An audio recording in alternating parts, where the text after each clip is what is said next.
Legends of the Dead is the newest DLC for Crusader Kings III. This new content promises to add some spice to your playthroughs by throwing terrible diseases at your realm, while also allowing you to spread the greatness of your family better than ever by introducing legends. The DLC does of course come accompanied by a free patch, and as always with my reviews, I will be reviewing the update as a whole, as indeed both are the two sides of the same coin. I have played a ton with these new features, so let's get an overview of whether this new update is a hit or a miss. But before we do that, make sure that you are subscribed to the channel so that going forward you don't miss anything that you want to know about regarding CK3. Alright, let's start by what arguably is one of the two key parts of the DLC, and indeed does not have any element of itself as part of the free update: Legends. In Legends of the Dead, you can come into possession of legend seeds that act as the start of a legend that you can spread.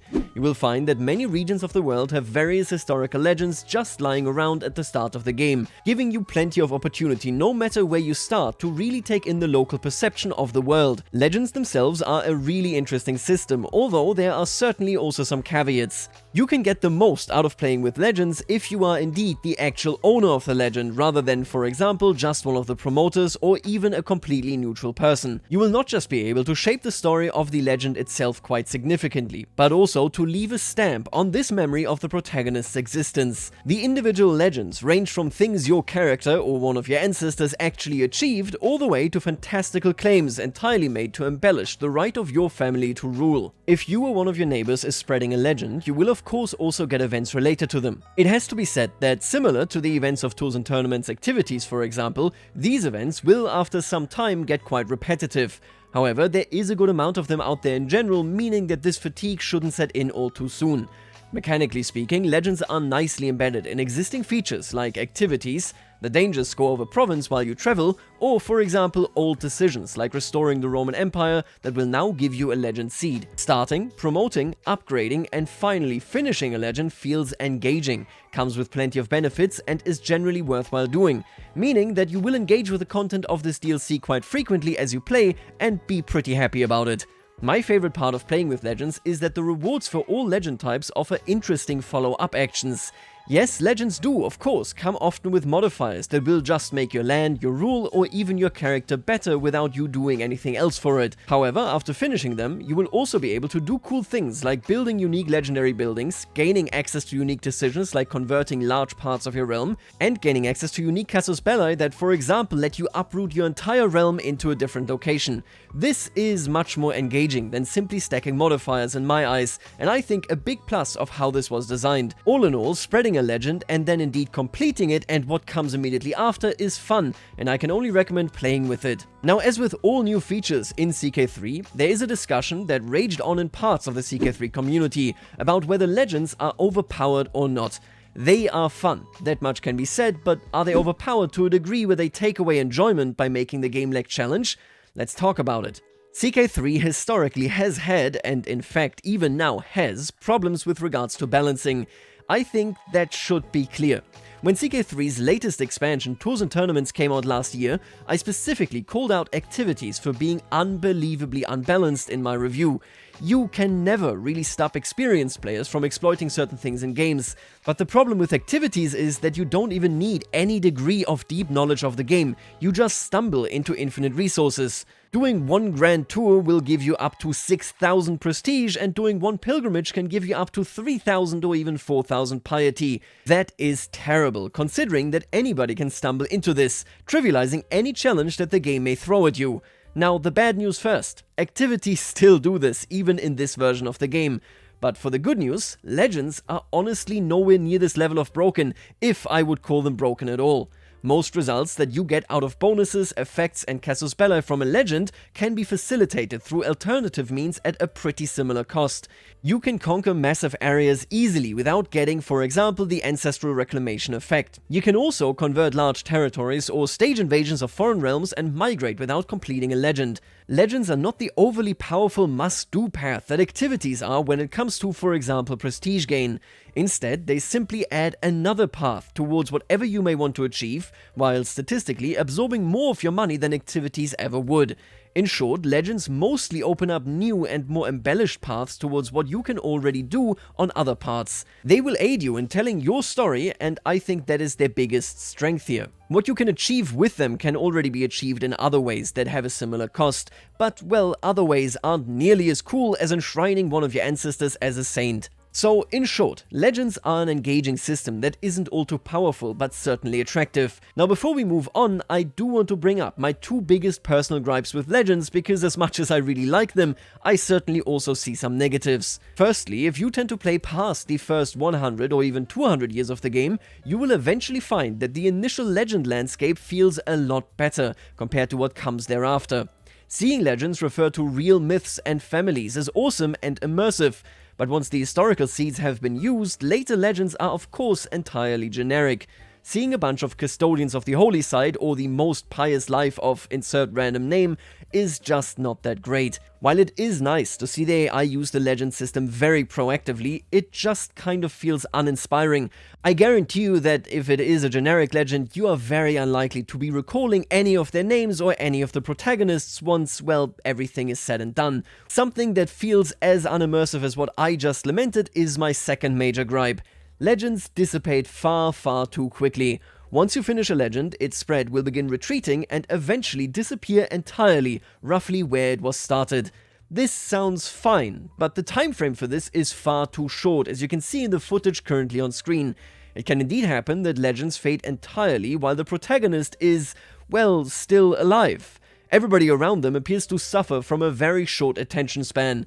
In my ideal world, fully faded legends, like they disappear here on the map, would stop giving county bonuses so that you can't just stack them infinitely, but remember in which provinces they were present at their height. It would be amazing if travel events would refer to actual local saints based on previously spread legends, for example, or if I could at least examine regional legends just so that I can relive the journey that I undertook with previous characters. Once these legends disappear from the map, you will never see them again. As fun as legends are to play with while they are being actively promoted, which is doubtlessly their strongest design element, they fade away so quickly afterwards that the mark that you are meant to leave on the world is disappointingly forgettable. Alright, but let's finally move on to the second major key element of the update, and of course the DLC itself. Diseases. Diseases in general have been revamped with a free patch, but there are more visual assets, a Black Death event chain, as well as more diseases if you are playing with the DLC. This entire sector of this update is awesome. Diseases come with a healthy dose of flair, but also impact. If you undertake no preparations, chances are that a normal wave of illness can take out your carefully crafted successor. Not to mention that the Black Death may just wipe out everybody in your family altogether. What is also very impressive and gives a lot of hope for future updates is the way the diseases spread. The way diseases spread across oceans or along rivers is not just satisfying to watch, but also immersive and actually pretty predictable. There isn't really much in terms of negative elements to say about the gameplay related to diseases, other than that it may currently be too easy to prepare your holdings adequately, at least for most diseases. Apocalyptic level diseases can still take a good chunk of characters out even with very high resistance levels. I can report that indeed the AI also knows to prepare its holdings quite well, meaning they don't really suffer disproportionately more than players, but well, they do suffer. Diseases overall are interactive, immersive, deadly, and clearly also following a very sophisticated spread system. I cannot wait when CK3 gets its trade update in that respect. Surely trade routes will only bring positives, right? Now last but not least, when it comes to diseases, the Black Death is of course amazing. I love the game rules that we get in this respect, and I love the Black Death and the Black Death event chain in particular. They are just fun. Seeing this massive wave of death rolling over you and, well, you know, taking most of your courtiers with you is a great element. I think the implementation of diseases overall is just effectively flawless. The third topic here today will be Legitimacy. Legitimacy is a free feature, but it does of course get enhanced by the DLC, as it will then take legends into account. Initially, when this mechanic was announced, I assumed it existed entirely to balance what I would call your metaphysical reputation, mostly pitting your legends against the diseases to measure how God-given your right to rule really is. In hindsight, that is of course a part of legitimacy, but Legitimacy is actually quite a bit more. The best way to describe it is that it is the stress mechanic of governance. While I initially feared it may be too similar to Court Grandeur is mostly a reward system driven by how many resources you are able to pump into amenities, court events, and holding court. Legitimacy takes plenty of big and small actions into account and moves based on your actual governance actions, similar to how stress levels increase or decrease based on your actual actions. The impact here is simple yet profound. Instead of all of your actions occurring on their own plane of existence and only ever being considered within the highly subjective value of a character's opinion of you, there is now a general level of your royal dignity, of your right to rule.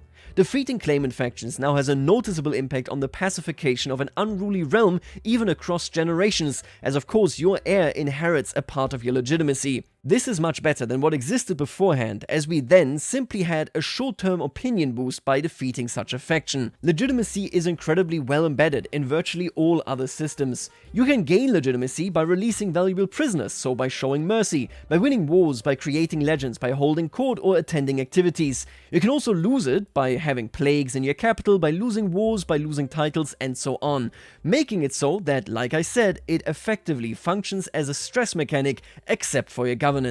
Now, I do think that there are some balancing concerns with this mechanic right now, such as the highest level of legitimacy making it so that you will only require 30% of a de jure kingdom title to create it, which earnestly is quite obscene.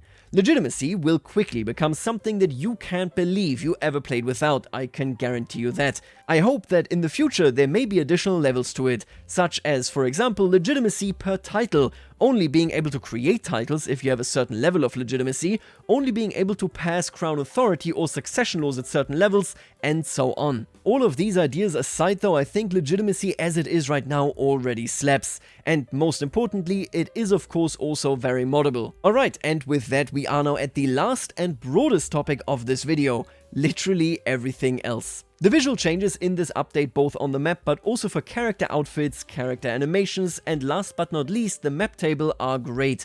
I did not encounter any obvious bugs while playing the game, although as previously mentioned some rebalancing may be required. It also feels like the AI is somewhat more stable now, which of course is good for especially long campaigns. Many other smaller changes, especially to the UI, have been made, and I can't say any of them were negative. The new burial activity in its different regional variants is also really nice. So with all that being said, here's my verdict. This update is a very strong showing for the CK3 dev team. Legends of the Dead is the first core expansion where normally a regional flavor pack would have come out instead. This is content that changes gameplay on the entire map, brings in well-connected systems, and indeed systems that are rewarding and engaging, while not simply being massive power creep, making this an excellent update. It is fair to say that I like legitimacy, diseases, and indeed also legends, although the latter draw most of my criticisms. However, I wouldn't want to play without any of these features anymore. For me, this is a very clear must-play DLC. If you've taken a break from CK3 until now, then well, now is probably the time to come back. And if you are a developer, please nerf grand activities. Thank you so much. Folks, I will leave you right here. I'm on Proper Varian. Make sure to subscribe, and I will see you later, alligator.